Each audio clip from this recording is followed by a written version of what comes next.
Assalamualaikum warahmatullahi wabarakatuh. Jumpa lagi Waalaikumsalam di warahmatullahi channel YIB wabarakatuh. Farm. Berkah selawat maksiat minggat kambing domba sehat. Sehat. Jumpa lagi dengan Pak Yahya, guru kita bersama.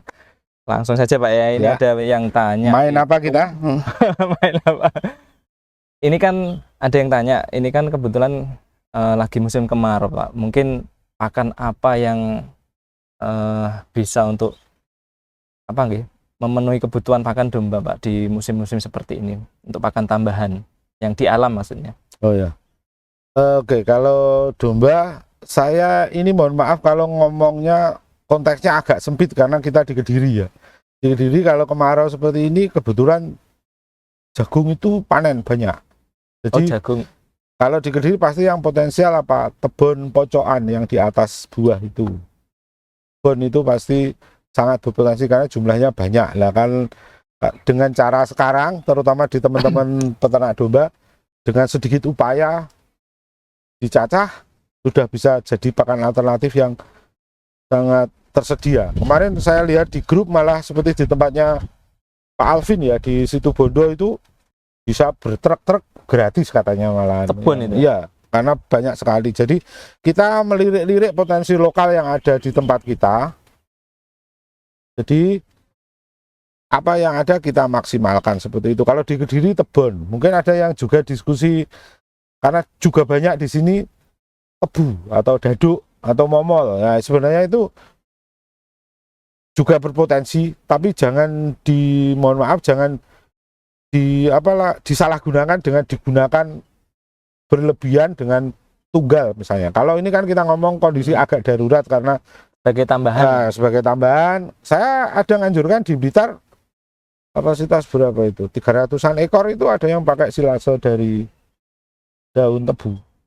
Oh, daun tebu, Pak. Ya ini saya ambil tekselnya ini, makanya di sana silase daun tebu ada sebagian tebal, sebagian tebu. Pak, itu ada bedanya enggak Pak kandungannya antara yang bentuknya sudah kering sama yang masih basah? Kayak tebon. Ya ada. Faktornya tebu. Mestinya kita ngomong komposisi itu dari umur ya. Kalau untuk standar silase tebon itu yang terbaik itu umurnya 65-70 hari.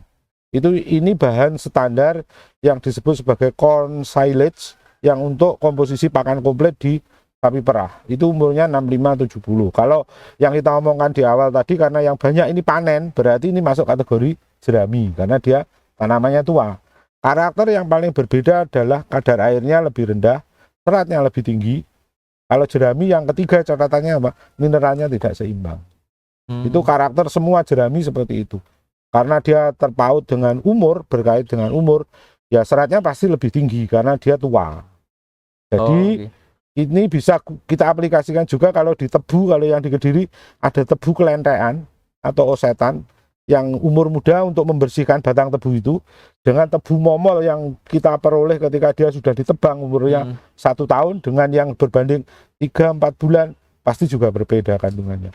Dari sisi umur hijauan itu pasti berpengaruh ke kadar protein. Yang kedua pencernaannya. Jadi kalau total pencernaan bahan kita kenalnya TDN atau Total Digestible Nutrient. Kalau di masing-masing zat ada pencernaan bahan kering, pencernaan protein, itu protein digestibility atau dry matter digestibility itu pasti berbeda antara tanaman yang muda, sedang maupun tua.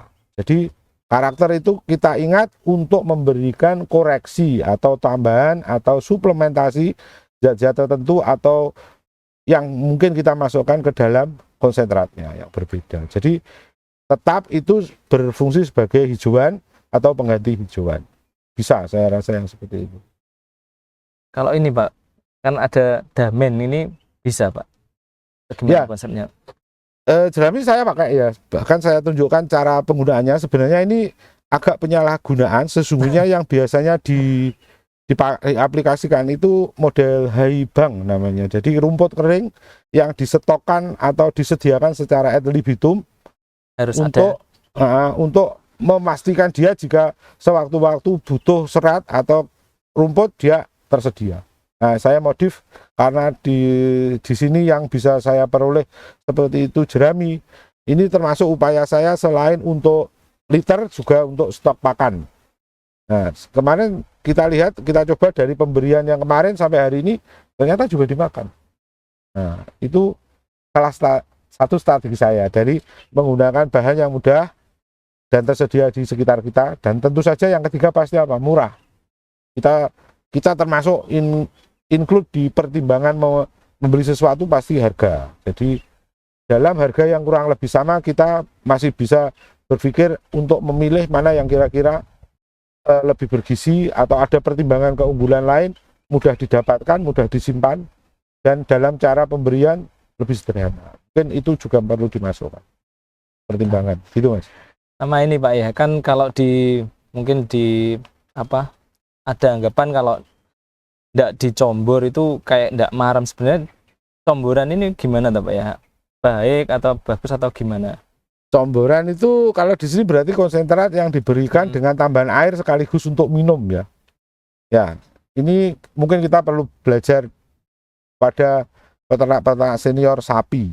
Kalau kita sekalian tahu sebenarnya dicombor itu karena posisi sapi atau kambingnya itu dibikin haus karena airnya tidak tersedia sepanjang waktu. Ya, seperti itu. Jadi sebenarnya bukan ke ternaknya, itu lebih kepada yang memberi comboran itu marem karena satu bak besar dikasih air, dikasih konsentrat, ditambahi garam, terus dihabiskan. Ya bagi ternaknya sebenarnya dia awalnya mungkin ngempet sebenarnya saking hausnya, akhirnya dia diminum seperti itu. Di sisi pertimbangannya mungkin dengan pemberian konsentrat yang sangat cair karena banyak airnya itu memudahkan si sapi untuk menguptake atau mengkonsumsi, memasukkan bahan di luar ke dalam tubuhnya dengan cara yang gampang karena diseruput besar-besaran dengan bersama air.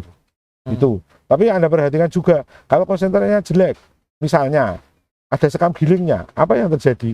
Ketika sampai kasih di bak, dikasih air, di atas naik semua. Nah, itu indikasi bahwa konsentrat jenengan perlu dilihat. Ini jangan-jangan banyak sekamnya atau banyak jenjetnya, karena ketika dia dicampur kering itu tidak kelihatan. Begitu dikasih air, ikut hukum air, yang lebih ringan dari air naik dia. Nah seperti itu. Jadi kalau di penelitian saya pernah baca di jurnal, ada yang bilang pemberian terbaik itu sebenarnya mamel ya. Mamel itu istilahnya mungkin kadar air 30-40%, asal tidak berdebu, itu mempermudah sapi untuk mengkonsumsi. Kita pernah tahu kalau Pak dikasih konsentrat kok tidak suka. Kenapa? Sifat konsentrat yang dalam bentuk lembut, kering itu bagi sapi berdebu, memicu dia untuk bersin ketika dia mendekat ke konsentrat itu. Kalau di domba gimana Pak itu? Di domba akhirnya saya pilih pelet itu karena mempertimbangkan itu juga. Saya dulu banget itu ada yang pernah tanya, wah ini ketika konsentrat diberikan terus berdebu gitu loh Pak. Ya, leduk istilahnya. Yaitu memicu dia bersin-bersin. Kalau dalam jangka waktu lama itu bisa mengiritasi saluran pernafasan, ke mata. Mungkin ada kasus-kasus yang kambing saya atau domba saya kok batuk. Awalnya enggak, terus sakit mata, berair. Coba sekali-sekali dicek apakah karena ada faktor berdebu dari konsentrat kita. Yang kedua tentu dari mana? Amoniak di kandang kita. Kalau amoniak yang ada terus-menerus itu juga memicu iritasi saluran pernafasan dan okuler atau mata. Solusinya Pak kalau untuk yang pakan konsentrat yang berdebu tadi, boleh dikasih air atau gimana? Boleh, kalau memungkinkan untuk melatih biar mamel tadi. Iya, biar mamel setidaknya. Jadi kalau nyombol tadi, kalau pertanyaannya bagus apa enggak, ya silahkan pertimbangannya saya uraikan sedemikian karena seperti itu kondisinya. Tapi awalnya kalau dalam manajemen standar, air yang tersedia secara ad libitum terus-menerus tersedia sehingga setiap saat apabila ternak membutuhkan ada, sebenarnya tidak perlu praktek nyombor itu. Kalau itu kan kita harus bijak melihatnya, karena yang di sapi biasanya yang dicombor itu karena tapi biasanya siang diikat di luar, nanti agak sore dimasukkan karena ya sudah pasti haus karena dari pagi ya dicombor itu untuk menggantikan minumnya. Itu aja saya rasanya. Tapi ini tidak bagus aplikasi ini kalau ada jeda pemberian atau restriksi pemberian air ini misalnya untuk ternak perah. Karena apa? Produksi susu butuh air. Akibatnya yang lain apa? berarti kalau tidak perah, induk kita yang tidak selalu tersedia air ini juga tidak bagus. Praktek yang tidak bagus kalau air itu tidak secara mudah dia dapatkan ketika dia butuh. Induk kan menghasilkan susu atau yang menyusui. Okay. Nah, seperti ini kita ambil pelajaran dari sini. Jadi sebaiknya restriksi atau pemberian air secara terbatas itu mestinya tidak dianjurkan. Apalagi kita di daerah tropis. Tropis itu suhunya panas, lembab. Nah, itu mudah sekali memicu heat stress atau panas karena gabungan dari suhu dan kelembapan bagi ternak kita. Apalagi kalau yang mungkin ventilasinya kurang bagus karena di dalam ruangan. Jadi air ini faktor pertama, dia untuk meregulasi suhu tubuh. Pasti hubungannya dengan air. Jadi juga pastikan suhu air kenapa tidak boleh anget. Ini juga ada hubungannya sama regulasi suhu tubuh, karena untuk mendinginkan tubuh yang pertama dia butuh air pasti. Mungkin itu Mas. Enggak. Masya Allah, alhamdulillah. Terima kasih banyak Pak ya ilmu-ilmunya. Kalau teman-teman pengen gabung di grup YIB Farm Berbagi Ilmu, bisa chat admin di 081212133362. Jumpa lagi mungkin. Kalau konsultasi langsung ke Pak ya boleh ya Pak ya? Boleh. Nomornya Pak ya? 081216766640. Alhamdulillah. YIB Farm berkah sholawat, maksiat minggat, kambing domba sehat. Wassalamualaikum warahmatullahi wabarakatuh. Waalaikumsalam warahmatullahi wabarakatuh.